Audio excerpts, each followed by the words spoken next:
दोस्तों नमस्कार। The real science study channel पर आप सबका स्वागत है। रीड की श्रृंखला में हमने 4 वीडियो डाल दिए हैं। 5वां वीडियो अपना अम्ल और क्षार वाले टॉपिक का है, एसिड एंड बेस। ये टॉपिक जो मैंने अभी तक डाले हैं उनमें से सारे लेवल 1 और लेवल 2 दोनों में आएंगे। ठीक है, हम समय खराब ना करते हुए टॉपिक स्टार्ट करेंगे। अम्ल एवं क्षार। स्वाद के आधार पर पदार्थों को 3 भागों में बांट देते हैं हम: अम्लीय पदार्थ, क्षारीय पदार्थ और लवणीय पदार्थ। अब स्टार्ट करते हैं हम अम्ल के बारे में। अम्ल अंग्रेजी के एसिड शब्द से बना है, जो कि एक लैटिन भाषा के एसिडस शब्द से इसका अर्थ लिया गया है, जिसका अर्थ होता है खट्टा। जो लैटिन शब्द है एसिडस, उसका अर्थ होता है खट्टा। यानी अम्ल क्या होते हैं, स्वाद में खट्टे होंगे, जैसे नींबू, संतरा, आंवला, इमली आदि। अम्ल संक्षारक प्रकृति के होते हैं। संक्षारक क्या होता है कि जैसे किसी बर्तन में हम अम्ल डाल देंगे तो वो बर्तन क्या होगा, धीरे धीरे अंदर से उस पर जंग लग जाएगी, एक तरह से ये समझ लो। संक्षारक का मतलब होता है जंग लगना। तो जो अम्ल है, जो धातु और ऐसे कोई भी अन्य पदार्थ होंगे उनको संक्षारित कर देंगे, यानी उनको उनके ऊपर जंग लग जाएगी, और जंग लगने से पदार्थ क्या क्या हो जाएगा, ऊपरी परत उसका क्षतिग्रस्त हो जाएगी।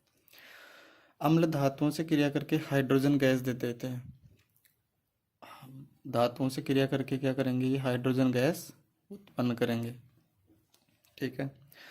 अम्ल नीले लिटमस पत्र को लाल करते हैं, साथ ही नीले वनस्पति रंजक जैसे नीले पुष्प को, जैसे नीला पुष्प होता है उसकी, जैसे उसकी पंखुड़ियाँ होंगी नीली होंगी, तो उस पर जैसे ही हम अम्ल डालेंगे तो वो क्या करेंगे, उसको लाल कर देंगे। देखो, अम्ल नीले को लाल करेंगे। अम्ल क्या करेंगे, नीले को लाल। देखो, अम्ल में अंतिम शब्द लय है और लाल में भी अंतिम शब्द लय है, तो क्या करेंगे, अम्ल नीले को लाल। या और अलग तरीके से थोड़ा सा याद रखने के लिए अगर तुम दिमाग लगाओ तो नी ल, अम्ल नीले को लाल करेंगे। ठीक है, देखते हैं आगे। अम्ल का जलीय विलयन विद्युत का सुचालक होता है। देखो, अगर शुद्ध जल होगा, 100% शुद्ध पानी होगा, उसमें विद्युत का प्रवाह नहीं होगा। विद्युत का प्रवाह जब ही होगा जब पानी में आयनों की उपस्थिति होगी, और आयनों की उपस्थिति या तो अम्ल में होगी, अम्ल डालेंगे पानी में तो आयन निकलेंगे, या हम क्षार डालेंगे तो भी आयन निकलेंगे, या हम लवण पानी में डालेंगे तो भी आयन निकलेंगे। जिस प्रकार से देखो, पानी है, पानी का फॉर्मूला क्या होता है, H2O, और HCl, ये अम्ल है, HCl हाइड्रोजन क्लोराइड।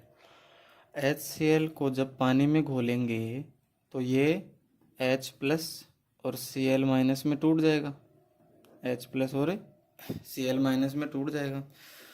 और जो जल होता है वो क्या होता है, H+ और OH- में टूटता है।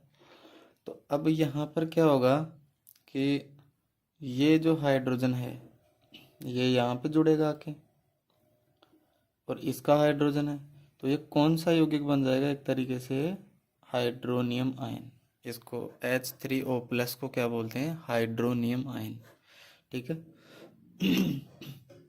अब देखो, पानी में धनायन भी हो गए और ऋणायन भी हो गए, तो धनायन और ऋणायन जब दोनों मौजूद होंगे तो ऐसा विलयन क्या होता है, विद्युत का सुचालक होता है। जिस विलयन में धनायन और ऋणायन दोनों मौजूद होते हैं वो विद्युत का सुचालक होता है।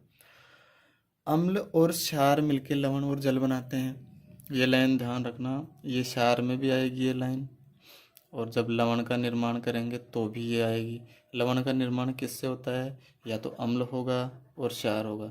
अम्ल के साथ क्षार की क्रिया होगी तो लवण और जल बनता है। जैसे हम बात करें HCl तो अम्ल है, NaOH क्षार है। जब ये दोनों क्रिया करेंगे तो NaCl ये लवण होगा और H2O क्या होता है? जल। तो अम्ल और क्षार क्रिया करके क्या बनाते हैं? लवण और जल। देखो दोस्तों, मैं जितना सरल तरीके से हो सकता है उतना सरल तरीके से समझा रहा हूँ, क्योंकि लेवल 2 वालों की कोई दिक्कत नहीं है, उनके पास साइंस सब्जेक्ट है तो उनको दिक्कत नहीं आएगी। लेकिन कुछ लेवल 1 में ऐसे स्टूडेंट हैं जिनके पास साइंस नहीं है, तो उनको हम लो लेवल से लेके ही समझा पाएंगे। इसलिए थोड़ा अगर जिसको जल्दी देखना है वो वीडियो की स्पीड बढ़ाकर देख सकते हैं। रिवीजन करने के लिए सबसे बेस्ट क्लास है, कुछ भी नहीं छोड़ा है, सारा इसमें डाल दिया है। और क्विक आप रिवीजन वीडियो के माध्यम से कर सकते हैं, कोई दिक्कत नहीं है। एक भी चीज़ गलत नहीं है, सारा बिल्कुल 100% एक्यूरेट है। आगे देखो, अम्ल कार्बोनेट और बाइकार्बोनेट से क्रिया करके CO2 गैस देते हैं। अभी हमने पढ़ा था कि जो अम्ल है धातु से क्रिया करके तो हाइड्रोजन गैस देंगे, लेकिन कार्बोनेट और बाइकार्बोनेट से क्रिया करके ये क्या करते हैं? CO2 गैस उत्पन्न करते हैं। जैसे HCl है वो NaCO3 सोडियम कार्बोनेट हो गया, ये क्या हो गया? सोडियम बाइकार्बोनेट हो गया। सोडियम कार्बोनेट और बाइकार्बोनेट इनसे क्रिया करके एक तो लवण तो बना ही लिए, साथ में CO2 गैस उत्पन्न करते हैं ये, ठीक है। लवण और जल तो बनाएंगे ही, साथ में क्या करेंगे? CO2 गैस उत्पन्न करेंगे। अम्ल कार्बोनेट और बाइकार्बोनेट से क्रिया करके CO2 गैस उत्पन्न करते हैं। ऐसे कैसे लाइन याद रखना, सीधा आएगा क्वेश्चन एग्जाम में। अम्ल कार्बोनेट और बाइकार्बोनेट से क्रिया करके कौन से उत्पाद बनाते हैं? तो ये ध्यान रखना कि वो CO2 और जल बनाएंगे, स्पेशली CO2 पर फोकस करना। अब हम कुछ महत्वपूर्ण परिभाषाएं देख लेते हैं या फिर स्टेटमेंट देख लेते हैं जो कि वैज्ञानिकों ने दिए हैं। आर्रेनियस ने अम्ल की क्या परिभाषा बताई है कि अम्ल वे पदार्थ हैं जो जलीय विलयन में H+ आयन देते हैं। अभी हमने देखा कि HCl जब जल में घुलता है तो H+ आयन अलग से, ठीक है। तो ये H+ कहाँ से निकलेगा? अम्ल से निकलेगा, तो H+ आयन देंगे, वो अम्ल कहलाएंगे। जैसे कि HCl को पानी में घोला तो H+ और Cl- में टूट गया, तो ये H+ आयन पानी में फिर मुक्त होंगे ना, तो क्या होगा? वो अम्ल होगा। जो पदार्थ H+ आयन मुक्त करेगा वो अम्ल होगा, सीधा सा ये ध्यान रखना। ये आर्रेनियस ने कहा था कि जो H+ देगा वो अम्ल होगा पानी में। लुईस के अनुसार क्या है? लुईस ने क्या बोला? लुईस ने अम्ल को बताया कि अम्ल वे पदार्थ हैं जो एक जोड़ी इलेक्ट्रॉन, लोन पेयर बोलते हैं इनको, ऐसे दर्शाते हैं इसको, जैसे ऑक्सीजन है उसके पास 2 लोन पेयर होते हैं। तो अम्ल वे पदार्थ हैं जो एक जोड़ी इलेक्ट्रॉन ग्रहण करने की क्षमता रखते हैं। मतलब ये एक जोड़ी इलेक्ट्रॉन ग्रहण करेंगे, जो जो पदार्थ एक जोड़ी इलेक्ट्रॉन ग्रहण करेंगे वो लुईस अम्ल होंगे, ठीक है। ध्यान रखना कि जो पदार्थ एक जोड़ी इलेक्ट्रॉन ग्रहण करने की क्षमता रखते हैं वो अम्ल होते हैं। जैसे ये एग्जाम्पल मेन है, इसको ध्यान रखना। जो BF3 है ये क्या होता है? लुईस अम्ल होता है, क्योंकि ये एक जोड़ी इलेक्ट्रॉन युग्म लोन पेयर को ग्रहण करने की क्षमता रखता है, ठीक है। ब्रोस्टेड और लोरी के अनुसार अब इसने क्या बताया कि अम्ल वे पदार्थ हैं जो प्रोटॉन दान करते हैं। अभी हमने बताया कि H+, इसी H+ को प्रोटॉन कहते हैं, ठीक है। प्रोटॉन क्यों कहते हैं? क्योंकि हाइड्रोजन में क्या होता है? एक प्रोटॉन होता है, एक इलेक्ट्रॉन होता है, न्यूट्रॉन होता नहीं है। तो एक प्रोटॉन और एक न्यूट्रॉन, एक प्रोटॉन और एक इलेक्ट्रॉन, न्यूट्रॉन नहीं होता है, तो एक प्रोटॉन हो गया और एक इलेक्ट्रॉन हो गया। तो जब इलेक्ट्रॉन निकल गया इसमें से तो प्रोटॉन ही तो बचा ना भाई। हाइड्रोजन में से इलेक्ट्रॉन निकल जाता है, जिस तत्व में से इलेक्ट्रॉन बाहर निकल जाता है उस पर धनावेश आता है, ठीक है। तो H+ बच गया। अब ये H+ प्रोटॉन ही कहलाता है, क्योंकि इसके पास सिर्फ एक प्रोटॉन ही तो बच रहा है, इलेक्ट्रॉन था वो तो इसने त्याग दिया, तो इलेक्ट्रॉन त्याग कर ये प्रोटॉन बच गया। तो इसी को ब्रोस्टेड लोरी ने क्या बोला कि जो प्रोटॉन दान करते हैं वो अम्ल होते हैं, ठीक है। जैसे HCl हो गया, तो वही अभिक्रिया होगी, ये हाइड्रोनियम आयन बन गया, और ये जो विलयन है वो विद्युत का सुचालक हो जाएगा क्योंकि इसमें धनायन और ऋणायन बन गए, ठीक है। अम्ल धातु ऑक्साइड से क्रिया करके धात्विक लवण बनाते हैं, ठीक है। जैसे HCl है वो जिंक ऑक्साइड धातु ऑक्साइड है, धातु का नाम पहले आएगा तो धातु का जो भी धातु होगी, जैसे कि Fe होगा तो फेरस ऑक्साइड हो जाएगा। तो ये क्या है, ZnO जिंक ऑक्साइड हो गया। अब ये अम्ल से क्रिया करके क्या बनाएगा, धात्विक लवण ZnCl2, ठीक है, ध्यान रखना ये भी लाइन। अब अम्ल के प्रकार हम देख लेते हैं कुछ। सांद्रता के आधार पर दो प्रकार का होता है अम्ल। तनु होगा जो पतला बिल्कुल, जिसमें कि अम्ल की मात्रा कम होगी, वो तनु होता है। और सांद्र अम्ल वो होता है जिसमें कि अम्ल की मात्रा ज़्यादा होती है। और सामान्य प्रकार से खनिज अम्ल हो गए और कार्बनिक अम्ल हो गए, ये इम्पोर्टेंट है, ये हम थोड़ा बिल्कुल विस्तार से पढ़ेंगे इनको। और प्रबलता के आधार पर जैसे प्रबल अम्ल हो गया और कुछ दुर्बल अम्ल हो गए, तो प्रबल अम्ल और दुर्बल अम्ल ये हो गया। अब हम सबसे इम्पोर्टेंट है ये वाला और ये वाला, ये दोनों हम पढ़ेंगे जो हमारे एग्ज़ाम की दृष्टि से बहुत इम्पोर्टेंट है। पक्का अगर क्वेश्चन एग्ज़ाम में आएगा ना तो इन्हीं में से आएगा पक्का 110%, या तो लवण के एग्जाम्पल में से आएगा या फिर इनके एग्जाम्पल में से आएगा। और एक क्षार का भी जो एग्जाम्पल है वो इन्हीं में से आना है। तो ठीक है, ये जो उदाहरण है इनको थोड़ा ढंग से देख लेना, है ना। H2SO4, H2SO4 क्या है, सल्फ्यूरिक अम्ल है, ठीक है, ध्यान रखना। सीधा एग्जाम में क्वेश्चन भी आ सकता है, सल्फ्यूरिक अम्ल का सूत्र क्या होता है, H2SO4 होता है साहब।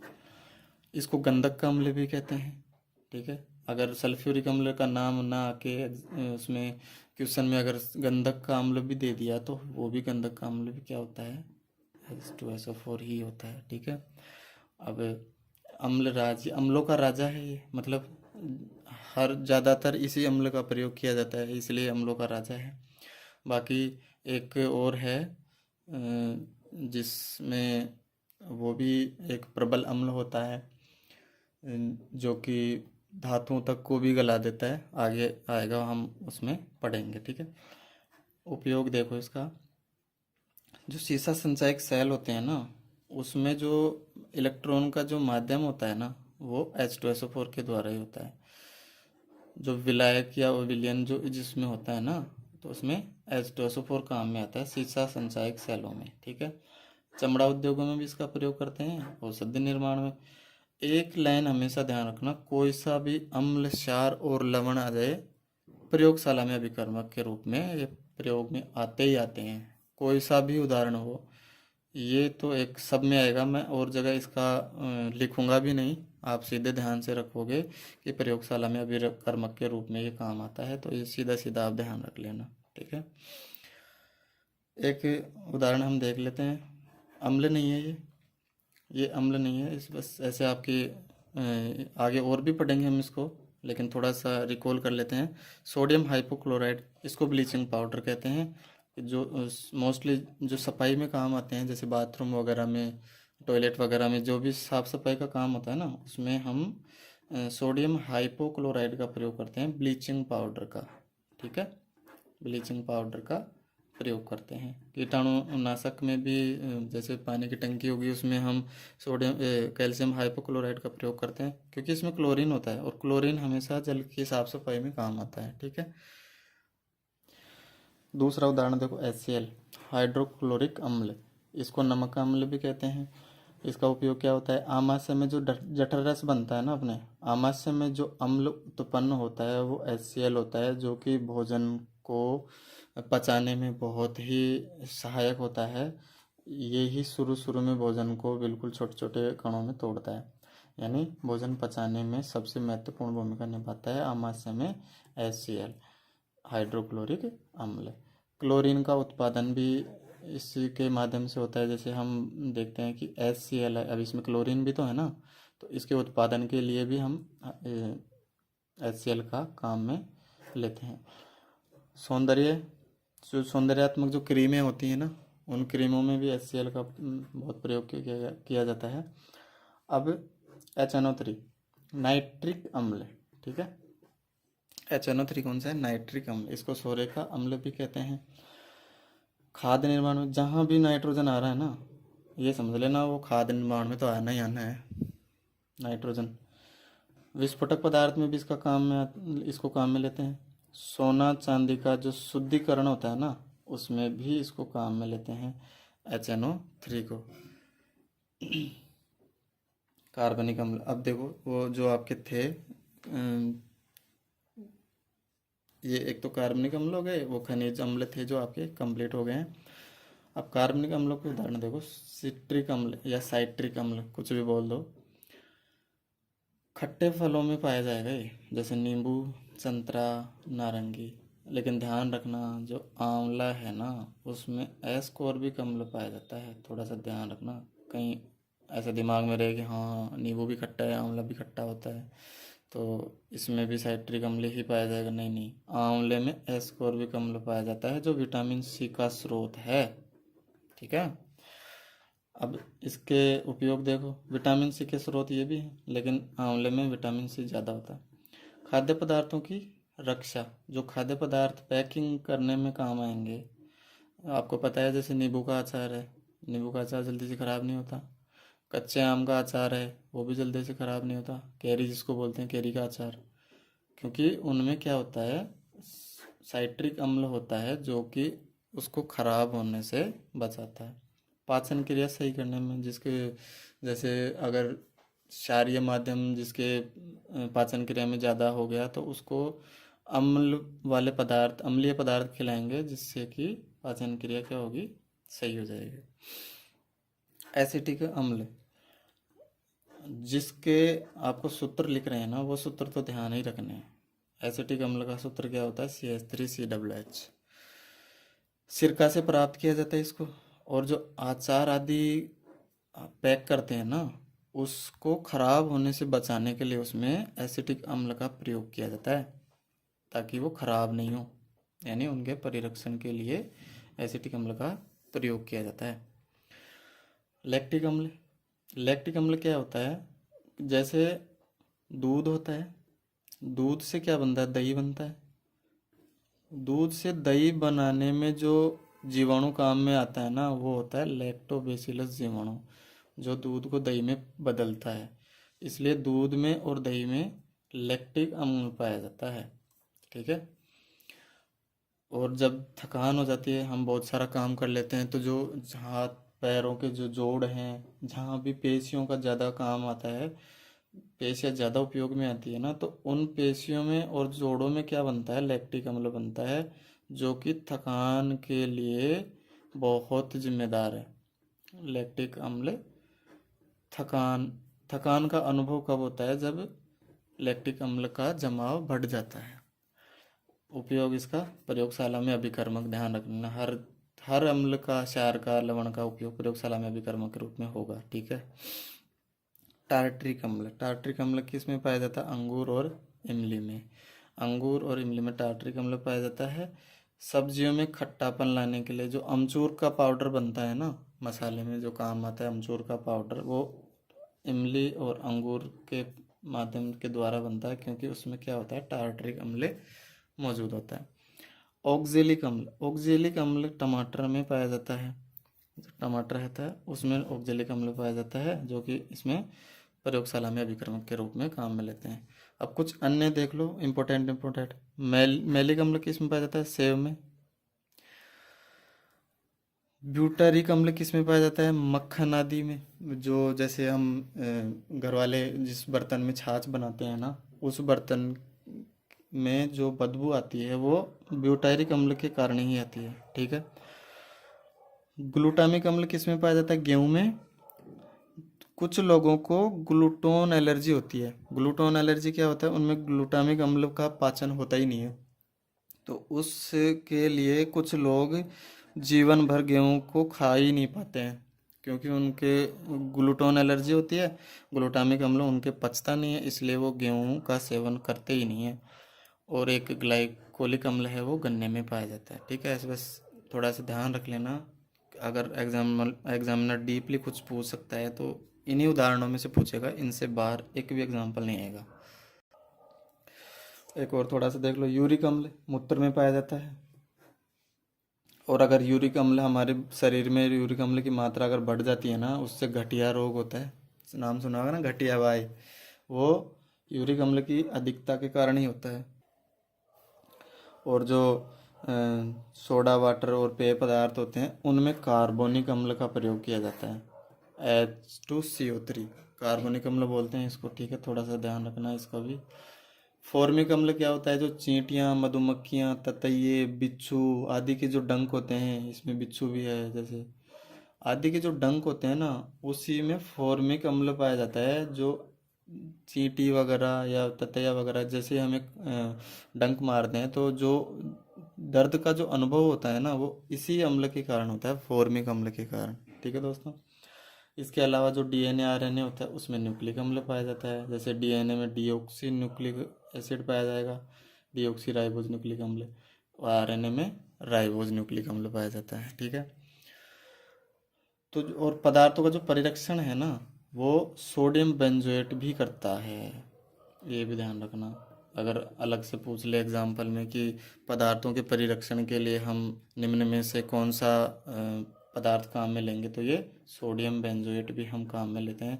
मोस्टली ये काम आता है जैसे कि सॉस वगैरह, पदार्थ का जो सॉस होता है ना, टोमेटो सॉस वगैरह, जो पतले तरल पदार्थ होते हैं ना, उनमें काम में लेते हैं इसको मोस्टली, सोडियम बेंजोएट को।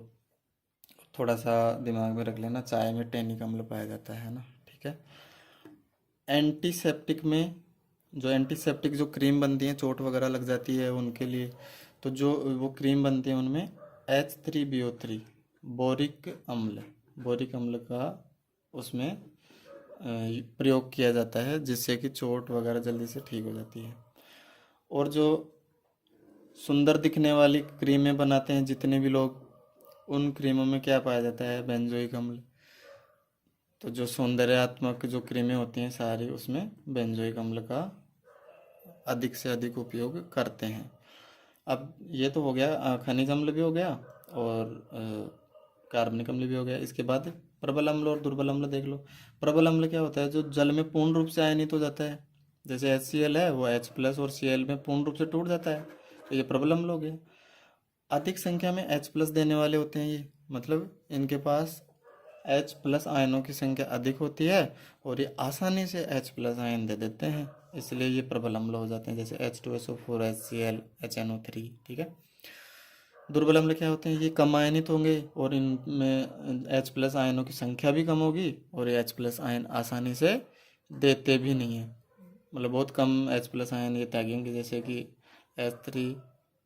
CH3COOH, इसको हमने पढ़ा था एसिटिक अम्ल। ठीक है, H2CO3, इसको भी हमने पढ़ा था कार्बोनिक अम्ल। H3BO3, इसको भी पढ़ा था हमने बोरिक अम्ल। ठीक है, तो ये उदाहरण ध्यान रखना दुर्बल अम्ल के और प्रबल अम्ल के। ठीक है, यहाँ पे अम्ल का तो पूर्ण होता है चैप्टर। अब थोड़ा सा आगे देखो, क्षार। स्वाद में ये कड़वे होते हैं, स्पर्श करने पर ये साबुन जैसे चिकने, इनको हम महसूस करते हैं। इन्हें भस्म या राख भी कहते हैं। अम्ल से क्रिया करके ये लवण बनाते हैं। जलीय विलयन में OH आयन देते हैं। जलीय विलयन में इनका जलीय विलयन विद्युत का सुचालक होता है। ये भी संक्षारक प्रकृति के होते हैं। जो प्रबल क्षार होगा वो भी संक्षारक प्रकृति का होगा, जिस तरह से अम्ल है। संक्षारक समझ रहे हो ना, पदार्थों का क्षय करते हैं, ये गलाने का काम करते हैं, तो ये समझ लो सीधा सीधा। लाल लिटमस को नीला कर देंगे। अब देखो, लाल, बेस और ब्लू, लाल को ब्लू कर देंगे।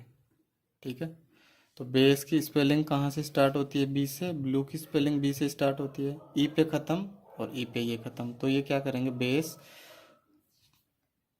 रेड को ब्लू कर देंगे, मतलब लाल को नीला कर देंगे। और नीले को लाल कौन करता है, अम्ल, वो अनिल से याद रख लेना।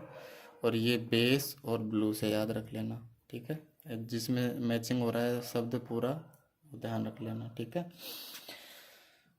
आगे देखो, जिस तरह से हमने अम्ल में ये परिभाषाएं पढ़ी थी उसी तरह देखो, प्रोटॉन ग्रहण करने वाले यौगिक क्षार होते हैं। अभी हमने उधर देखा था अम्ल में कि प्रोटॉन दान करने वाले अम्ल होते हैं, लेकिन ग्रहण करने वाले क्या हो जाएंगे, क्षार हो जाएंगे। भाई दान करने वाले अम्ल हो गए तो क्षार उसके उल्टे हो गए कि प्रोटॉन ग्रहण करने वाले क्षार होते हैं। इन्हें प्रोटॉन ग्राही भी कहते हैं। भाई सीधी सीधी बात है कि H+ ही तो प्रोटॉन होता है ना, तो हाइड्रोजन आयन को ग्रहण करने वाले यौगिक क्षार होते हैं, जैसे कि OH हो गया माइनस, Cl- हो गया। ये क्या, इनकी प्रकृति क्या होती है, H+ आयन को ग्रहण करने की प्रकृति होती है, इसलिए ये क्षार होते हैं। लुईस के अनुसार जो यौगिक इलेक्ट्रॉन युग्म दान करता है, अम्ल में क्या था, इलेक्ट्रॉन युग्म लोन पेयर क्या कर रहा था, वो ग्रहण कर रहा था, लेकिन ये क्या कर रहा है, इलेक्ट्रॉन युग्म दान करता है। तो इलेक्ट्रॉन युग्म दान करने वाले को क्षारक कहते हैं, जैसे कि NH3-, OH-, Cl- आदि। ये किसके उदाहरण हैं, लुईस क्षार के। जल में जो विलय होता है, ये जल में पूर्णतः विलय होंगे, जैसे KOH। भाई कुछ क्षार जल में विलय होते हैं और कुछ क्षार जल में अविलय होते हैं। जो जल में विलय हैं वो उनके एग्जाम्पल देख लो, KOH हो गया, NaOH हो गया। KOH को पोटेशियम हाइड्रोक्साइड बोलते हैं, इसको सोडियम हाइड्रोक्साइड बोलते हैं। जल में अविलय, अब ये जिंक ऑक्साइड है, ये जल में विलय नहीं है। ये कॉपर हाइड्रोक्साइड है, ये भी जल में अविलय नहीं है, जल में अविलय है। ये भी अविलय है और ये भी अविलय है और ये भी जल में घुलता ही नहीं है। ये अम्ल से क्रिया करके लवण तो बना लेते हैं। अब ये थोड़ा सा इसका अपवाद हो गया कि क्षार अम्ल से क्रिया करके लवण तो बना लेते हैं, लेकिन जो और क्षार के इसमें अन्य गुण होते हैं ना, वो नहीं होते इसमें। कि जैसे ये चिकने भी नहीं होते, ये छूने स्पर्श पे ये, ठीक है। तो इस तरह से जो क्षार के और अन्य जो गुण होते हैं ना, वो नहीं रखते ये। जैसे पानी में भी पूरी तरह से नहीं घुलते, ये अविलय रहते हैं। अब कुछ क्षारीय यौगिक है ना, वो देख लेते हैं अपन, महत्वपूर्ण महत्वपूर्ण जो हमें हमारे एग्जाम में आने की जिसकी पूर्ण पूर्ण संभावना है, वो यौगिक देख लो। इन यौगिकों को बस मेन आपको ध्यान रखना है, इनका सूत्र ध्यान रखना है और इनका नाम ध्यान रखना है, और इनके एक आध इम्पोर्टेंट उपयोग हैं वो ध्यान रख लेने बस। NaOH सोडियम हाइड्रोक्साइड, इसको कास्टिक सोडा बोलते हैं। सीधा एग्जांपल आएगा, कास्टिक सोडा का उदाहरण है, कास्टिक सोडा का सूत्र है NaOH।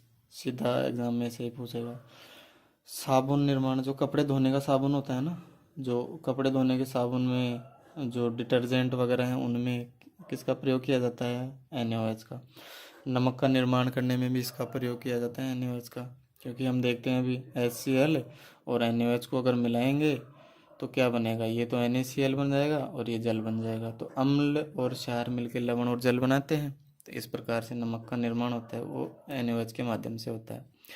KOH को पोटेशियम हाइड्रोक्साइड बोलते हैं। अब इसको जैसे हमने कास्टिक सोडा बोला है, तो ये जो पोटेशियम है उसको कास्टिक पोटास बोलते हैं। पोटेशियम पैसे पोटेशियम बनता है और इसको पोटास बोलते हैं, ठीक है।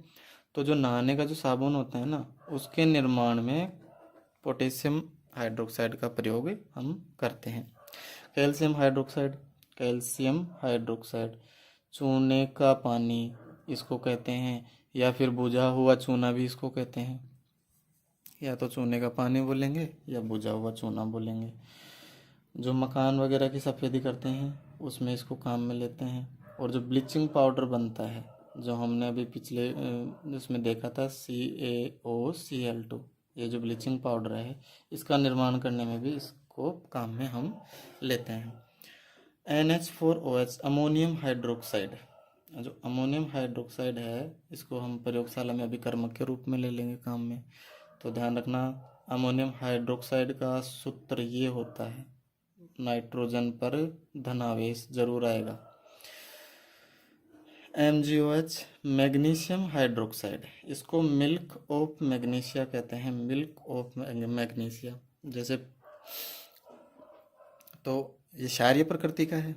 तो जब पेट में अम्लता बढ़ जाती है, जब पेट में अम्लता बढ़ जाती है तो उसी अम्लता को दूर करने के लिए मिल्क ऑफ मैग्नीशिया को काम में लेते हैं, जिससे कि पेट की अम्लता दूर की जा सके। इसको एंटी एसिड बोलते हैं भाई। एसिड को ख़त्म करने वाला क्या होता है? Anti acid. तो उसी तरह से इसको एंटी एसिड बोलते हैं और मिल्क ऑफ मैग्नीशिया बोलते हैं इसको। ये नाम इसका ध्यान रखना है, एग्ज़ाम में आने की पूरी पूरी संभावना है। अब देखो दीवार पर जो सफ़ेदी है ना, उसका थोड़ा सा मैं आपको एक प्रोसेस बता देता हूँ कि किस प्रोसेस से, किस प्रक्रम के द्वारा दीवार पर सफ़ेदी है उसको पूर्ण करते हैं। देखो, जो चूना पत्थर होता है ना, उसका जो बाहरी आवरण हम देखते हैं, बिल्कुल जो वाइट वाला जो कलर होता है ना, वो चूना पत्थर होता है। CaCO3 जिसको बोलते हैं, इसको बोलते हैं कैल्शियम कार्बोनेट। कैल्शियम कार्बोनेट होता है वो। इसको जब हम गर्म करेंगे तो ये कैल्शियम ऑक्साइड और इससे CO2 बाहर निकल जाएगी, कार्बन डाइऑक्साइड। ठीक है। तो जो CaCO3 है उसको गर्म करेंगे तो ये CaO, जिसको कैल्शियम ऑक्साइड या बिना भुजा चूना कहेंगे, CO2 बाहर निकल जाएगी। ठीक है। थोड़ा सा एक ध्यान रख लेना, जो अम्लीय मिट्टी होती है ना, जो अनुपजाऊ मिट्टी हो जाती है, जिसमें अम्ल की मात्रा बढ़ जाती है, उसमें पैदावार होती ही नहीं है, उस अम्लीय मिट्टी की अम्लीयता दूर करने के लिए ये पदार्थ और ये पदार्थ, बिना बुझा हुआ चूना, या हम इसको कहते हैं कैल्शियम ऑक्साइड, और ये क्या है? बुझा हुआ चूना या कैल्शियम हाइड्रोक्साइड। देखो H2O का निर्माण कैसे बनता है? H और OH। तो जिसमें भी OH होता है ना, उसको हम पानी से संबंधित मान लेते हैं।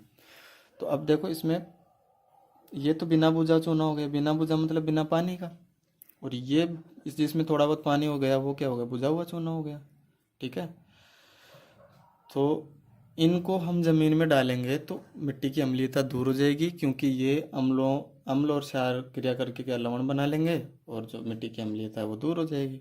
तो अब यहाँ पे देखो, ये पदार्थ बन गया, जिसको हम ये मान लो कि एक तरह से जो कड़ियू होती है ना, कड़ियू जो कलर करते हैं, कभी देखा होगा आपने, वो सफ़ेद सफ़ेद जो कट्टे में जो पाउडर आता है वो यही होता है। ठीक है। तो फिर जब उसको पानी में डालेंगे तो ये बनेगा बुझा हुआ चूना, सफ़ेदी जो बोलते हैं, जिसको दीवार पे ब्रश के द्वारा काम में लिया जाता है, वो ये पदार्थ होता है भाई। इस पाउडर में पानी मिलाने के बाद में हम जो दीवार पे लगाएंगे ना, वो ये पदार्थ होता है कैल्शियम हाइड्रोक्साइड, बुझा हुआ चूना, जिसमें पानी मिलाने के बाद में बनता है। अब ये जैसे जैसे ठंडा होता है ना, तो इसमें क्या होगा?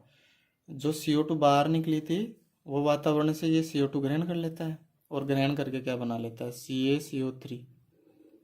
जो ये पत्थर का बाहरी का रंग होता है, वो ये वापस से ये ग्रहण कर लेता है, और जो सफ़ेद संगमरमर सी जो परत हमें बाहर दिखाई देती है, वो क्या होता है? CaCO3 का आवरण होता है, कैल्शियम कार्बोनेट। और कैल्शियम कार्बोनेट हमें और कहाँ कहाँ मिलता है? इसके अलावा जो मोती होता है वो पूरा कैल्शियम कार्बोनेट से मिलकर बना होता है, उस चारों तरफ से। समुद्री जो जीव हैं उनके जो कवच बनते हैं, जैसे घोंघा वगैरह, उनका जो कवच होता है वो भी कैल्शियम कार्बोनेट का बनता है। कुछ प्रवाल भित्तियाँ होती हैं बड़ी बड़ी, समुद्रों में बड़े बड़े जो पत्थर होते हैं, उनको हम जो प्रवाल के इकट्ठे होने से बनती है। ठीक है। चौक का निर्माण जो होता है वो कैल्शियम कार्बोनेट से होता है। चूना पत्थर आदि जो होते हैं उन पर भी कैल्शियम कार्बोनेट का ही आवरण होता है, जिसके कारण वो हमें सफ़ेद कलर के दिखाई देते हैं। ठीक है। यहाँ पे क्षार का काम पूरा होता है। अब तीसरा देखो, लवण है। लवण का निर्माण किससे होता है? अम्ल और क्षार के मिलने से लवण बनता है। इसको उदासीनीकरण कहते हैं, क्योंकि अम्ल और क्षार मिलकर लवण बनाते हैं, और लवण क्या होता है? उदासीन होता है। तो ये उदासीनीकरण की अभिक्रिया हो गई। लवण का जलीय विलयन विद्युत का सुचालक होता है, क्योंकि जैसे ही हम नमक वगैरह को पानी में डालते हैं, तो जैसे Na+ और Cl-, दो आयन बन गए, धनायन भी बन गया, ऋणायन भी बन गया। तो धनायन और ऋणायन जिस विलयन में मौजूद होंगे, धनायन और ऋणायन, वो विलयन विद्युत का सुचालक होता है। तो अब इसके उदाहरण देखो, नमक के NaCl भी होता है लवण, KCl भी लवण होता है, ये NaHCO3 ये भी लवण होता है, Na2CO3 ये भी लवण होता है। अब इनमें से जो इम्पोर्टेंट उदाहरण हैं वो देख लो, इनके बाहर एग्जाम में कुछ नहीं आएगा। Na2CO3 सोडियम कार्बोनेट, जिसको कपड़े धोने का सोडा भी बोलते हैं या इसको धावन सोडा भी कहते हैं। Na2CO3 Na2CO3, ठीक है। सीधा ध्यान रखना धावन सोडा का सूत्र क्या है, Na2CO3, ठीक है। साबुन और अपमार्जक बनाने में जो सर्फ वगैरह होती है, डिटर्जेंट वगैरह हैं, पहले इस्तेमाल करो फिर विश्वास करो, घड़ी डिटर्जेंट आदि में किसका उपयोग किया जाता है, Na2CO3 का। NaHCO3, देखो जो Na जो हाइड्रोजन लिखा गया है ना, इसको हम बाई पढ़ते हैं, बाई कार्बोनेट। ऑक्सीजन का हम अलग से, जैसे हम अभी पढ़ेंगे आगे CaOCl2, तो ऑक्सीजन को हाइपो बोलते हैं। बस थोड़ा सा ऐसे दिमाग में ध्यान रखना कि जो बीच में हाइड्रोजन आता है उसको हाइपो पढ़ते हैं, और जो बीच में ऑक्सीजन आता है उसको हाइपो, और जो बीच में हाइड्रोजन आता है उसको तो बाई पढ़ते हैं, बाई कार्बोनेट, और जो ऑक्सीजन आता है उसको हाइपो पढ़ते हैं, कैल्शियम हाइपोक्लोराइड, ठीक है। आगे हम और देख लेंगे ये एग्जाम्पल भी। NaHCO3 सोडियम बाइकार्बोनेट, जो मीठा सोडा होता है, जो खाने का सोडा होता है, उसको बेकिंग सोडा भी बोलते हैं। ये तीनों एक ही चीज़ है, मीठा सोडा, खाने का सोडा, बेकिंग सोडा। NaHCO3 ही है जिसको भोजन वगैरह आदि में काम में लेते हैं। अग्निशामक यंत्र है, इसमें भी काम में लेते हैं, क्योंकि ये CO2 का निर्माण में भी तो काम आता है ना। अग्निशामक यंत्र में से कौन सी गैस निकलती है, CO2। बेकिंग पाउडर बनाने में, क्योंकि बेकिंग सोडा तो यह है ही। पेट की अम्लीयता दूर करने में जो इनो वाला पाउडर आता है ना, उसमें NaCO3 होता है, जिससे पेट की अम्लीयता और दूर हो जाती है। CuSO4 कॉपर सल्फेट, कॉपर नीला, जिसको हम याद रखते हैं कि कॉपर नीले रंग का अवक्षेप बनाता है, तो कॉपर को नीला तोता या नीला कशिश भी कहते हैं। ये क्या होता है, कवकनाशी होता है, और इसको काम में किस में लेते हैं, विद्युत के लेपन में काम में लेते हैं, ठीक है। NaCl सबने पढ़ रखा है, नमक होता है। सोडियम क्लोराइड होता है, सादा जो नमक है, वो भोजन आदि बनाने में काम में लेते हैं, और क्लोरीन का निर्माण करने में भी इसको काम में लेते हैं, क्योंकि इसमें क्लोरीन होता है, तो क्लोरीन निर्माण में भी काम में लेते हैं। KNO3 क्या होता है, पोटेशियम नाइट्रेट। पोटेशियम नाइट्रेट क्या होता है, सोरे का जो तेजाब आदि बनाते हैं ना, उसमें पोटेशियम नाइट्रेट होता है। गन पाउडर, जो बारूद बनता है, वो पोटेशियम नाइट्रेट का ही उसमें प्रयोग किया जाता है।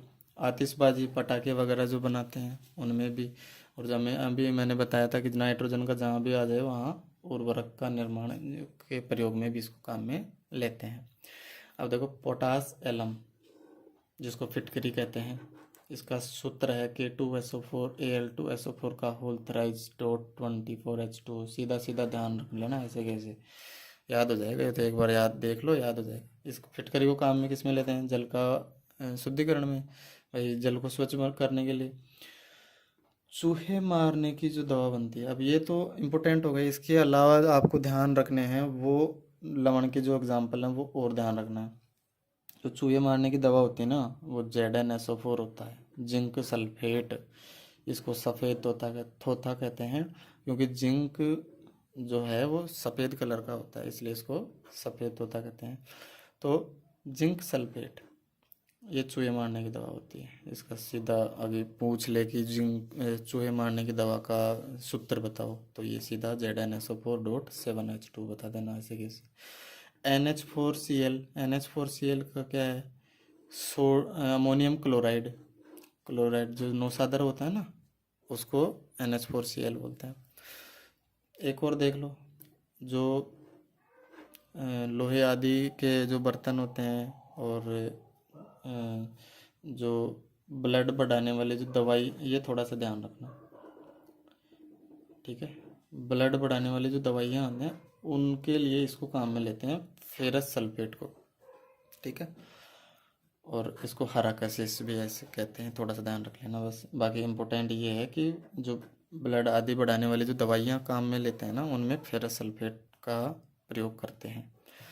विरंजक चूर्ण, ब्लीचिंग पाउडर, देखो हम जो इसकी बार बार पीछे भी चर्चा कर रहे थे, अभी भी हम आगे देखते हैं इसको कि व्यंजक चूर्ण ब्लीचिंग पाउडर का निर्माण कैसे होता है। अभी हमने पढ़ा था बुझा हुआ चूना कैल्शियम हाइड्रोक्साइड, इसको हम क्लोरीन गैस में, अगर इसमें हम क्लोरीन गैस प्रवाहित करेंगे तो ये क्या होगी, कैल्शियम हाइपोक्लोराइड बनाता है। हम पीछे देखे थे कि हाइड्रोजन आता है तो उसको बाई बोलते हैं, हाइड्रोजन को बाई बोलते हैं, और जो ऑक्सीजन आता है उसको हाइपो बोलते हैं। तो ये क्या हो गया, कैल्शियम हाइपोक्लोराइड। यही विरंजक चूर्ण है और वस्त्र उद्योग में इसको काम में लेते हैं। अब देखो बेकिंग सोडा कैसे बनाते हैं। हमने बेकिंग सोडा का उसमें पढ़ा था एग्जाम्पल। क्या होता है baking soda, sodium by carbonate, इसको बेकिंग सोडा कहते हैं। अब इसका निर्माण कैसे होता है, नमक का, जल का और CO2 का, और उसमें साथ में लेंगे अमोनिया गैस। ठीक है, ये चारों मिला के हम इसमें से नौसादर निकल जाएगा। नौसादर निकल जाएगा तो बच जाएगा क्या, सोडियम बाइकार्बोनेट, जिसको हम बेकिंग सोडा कहते हैं। या फिर Na2CO3 सोडियम कार्बोनेट, इसको हम सीधा CO2 और पानी में अगर इसकी क्रिया करवाएंगे तो सीधा सीधा हमें बेकिंग सोडा प्राप्त हो जाएगा। धोने का सोडा, जो कपड़े धोने का सोडा हम बनाते हैं, वो कैसे बनाएंगे, जो बेकिंग सोडा है उसको गर्म करेंगे, गर्म करेंगे तो इसमें से CO2 बाहर निकल जाएगी, जल का अणु बाहर निकल जाएगा, और Na2CO3 जो कि धोने का सोडा होता है वो बच जाएगा। तो थोड़ा सा ये प्रोसेस भी ध्यान रख लेना कि किसके निर्माण में क्या क्या प्रयोग में लेते हैं। तो इन सब के निर्माण में ये पदार्थ काम में लिए जा सकते हैं। ठीक है, ध्यान रखना है थोड़ा सा, बस दिमाग में प्रेशर नहीं रखना, बस एग्जाम में से उदाहरण देगा तो आपको सीधा सीधा याद आ जाएगा। आगे देखो POP, प्लास्टर ऑफ पेरिस, बहुत बार नाम सुना है। हड्डियाँ वगैरह टूट जाती हैं तो सब बोलते हैं कि प्लास्टर करेंगे प्लास्टर करेंगे। तो जो ये POP का निर्माण है ना, वो हम कैसे करते हैं वो देखो। ये जिप्सम का सूत्र है, कैल्शियम सल्फेट डॉट 2H2, ये जिप्सम का सूत्र है। इसको हम 100 डिग्री सेंटीग्रेड या 373 केल्विन, ये केल्विन बोलते हैं के को, या तो इस तापमान पे या ये सेम ही होता है, 373 बराबर होता है किसके, 100 डिग्री सेंटीग्रेड, क्योंकि 273 केल्विन में क्या होता है, 1 सेंटीग्रेड होता है। ठीक है, तो ये 373 केल्विन बोल दो या 100 डिग्री सेंटीग्रेड बोल दो, एक ही बात है। जिप्सम को हम इतने तापमान पर गर्म करेंगे तो उससे हमें POP प्राप्त होता है, यानी आधा जल का अणु जिसमें बच जाएगा। अगर 2 जल के अणु होंगे तो वो जिप्सम होगा, और आधा जल का अणु बचेगा तो वो POP होगा। इसी को POP कहते हैं। तो इसका उपयोग किस में करते हैं, टूटी हड्डियों को सही और स्थिर बनाए रखने के लिए। जैसे प्लास्टर करने के बाद ऊपर से उस पर POP का लेप कर देते हैं, जिससे वो बिल्कुल गाढ़ा और कठोर हो जाता है, जिससे पैर वगैरह हाथ वगैरह हिलते नहीं हैं, जिससे स्थिर रहते हैं। और फिर उस हड्डी पर धीरे धीरे कैल्शियम का आवरण जमा होता है, जिससे हड्डी पूर्णतः सही हो जाती है। और इसका प्रयोग किस में करते हैं, POP का मूर्ति और खिलौने बनाने में, चौक आदि बनाने में भी इसका प्रयोग करते हैं।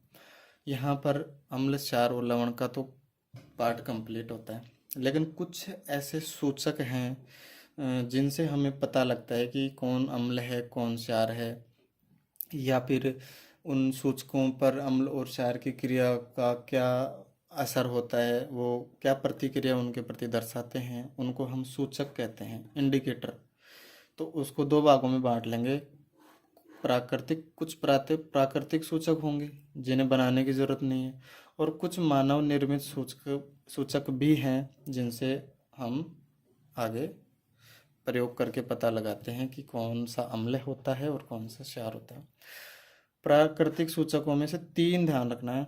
लिटमस पत्र ध्यान रखो, गुड़हल की जो पुष्प होते हैं उनकी पंखुड़ियाँ हैं वो, और जो हल्दी होती है एक, इसका नाम ध्यान रखना। लिटमस पत्र कहाँ से प्राप्त होता है? लाइकेन से।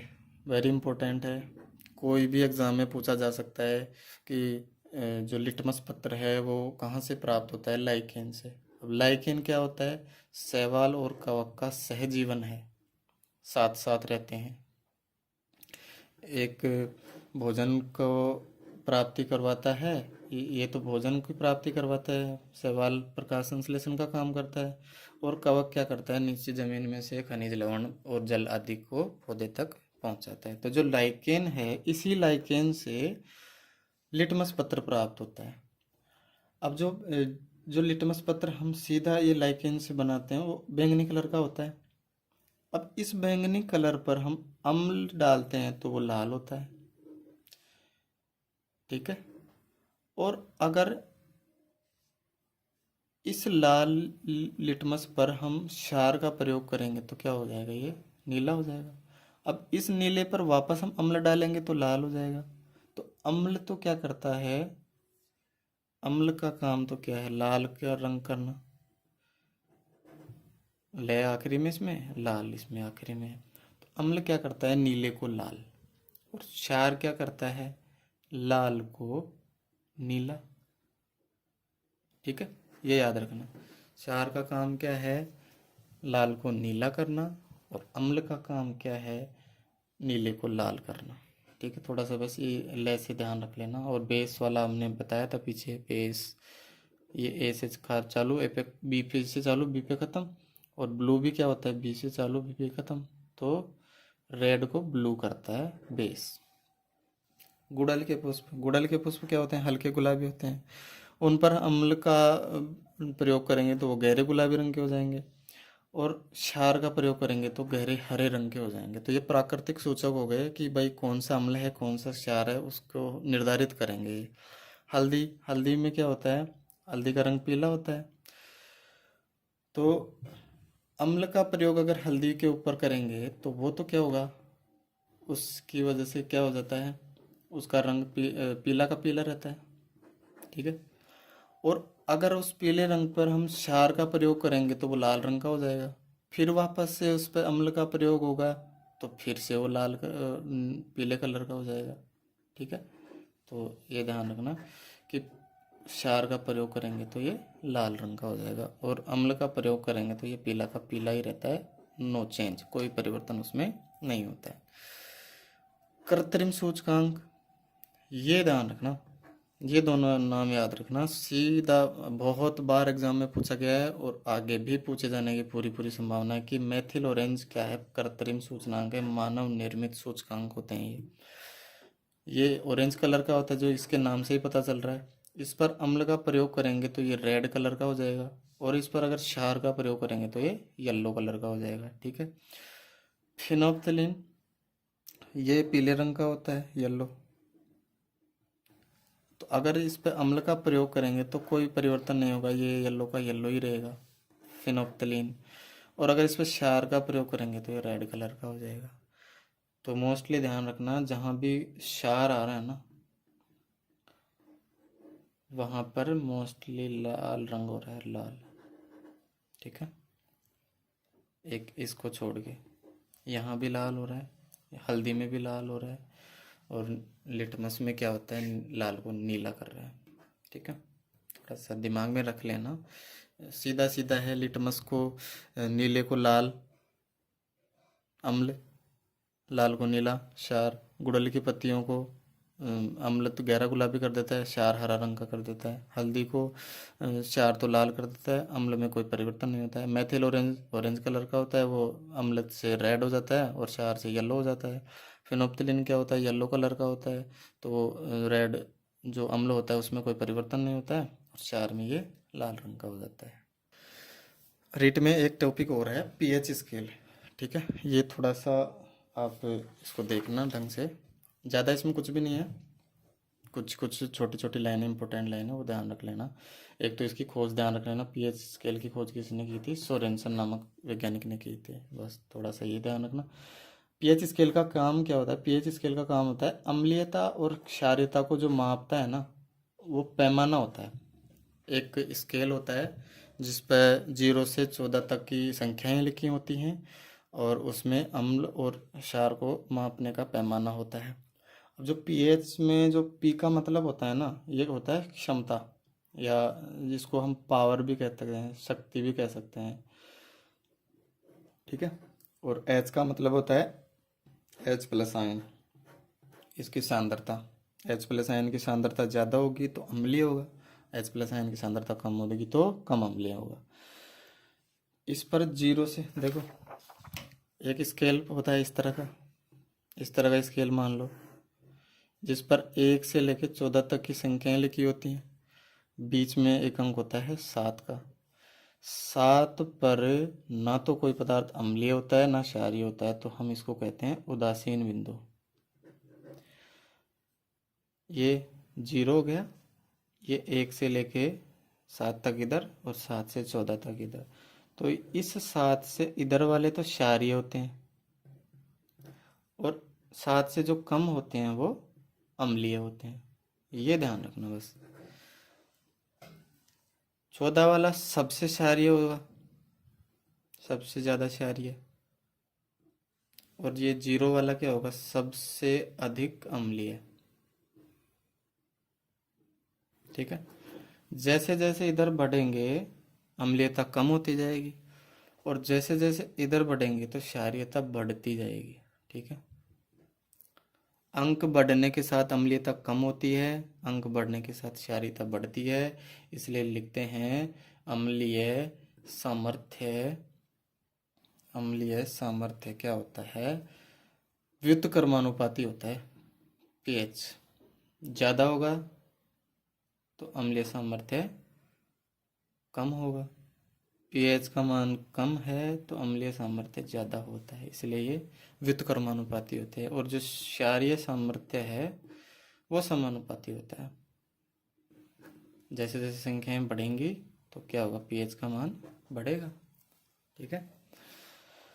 ये एक आध दो लाइनें हैं, तो ध्यान रखना। देखो 0 0 सबसे अधिक अम्लीय होगा, 14 पर सबसे अधिक क्षारीय होगा, 7 पर उदासीन बिंदु होता है, ना अम्लीय ना क्षारीय। एक ये सूत्र ध्यान रख लेना, सिर्फ सूत्र ध्यान रख लेना, अगर पूछ ले एग्जाम में कि पीएच बराबर, इसमें जो फॉर्मूला है वो क्या होता है, इसको log बेस 10 बोलते हैं और ये H प्लस आयन की सांद्रता होती है। ये बड़ी क्लासों में पूरा इसका डेरिवेशन होता है कि ये कैसे आता है, इसका काम कैसे, इसको प्रयोग में कैसे लेते हैं, कैसे अम्लीय जो स्केल है वो उसके पर मान निकाला जाता है।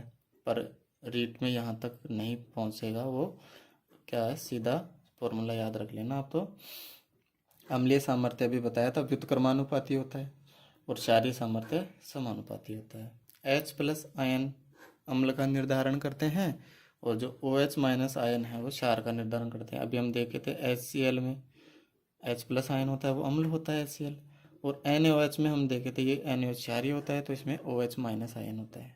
तो H प्लस आयन तो अम्ल का निर्धारण करते हैं और OH माइनस क्षार का निर्धारण करते हैं।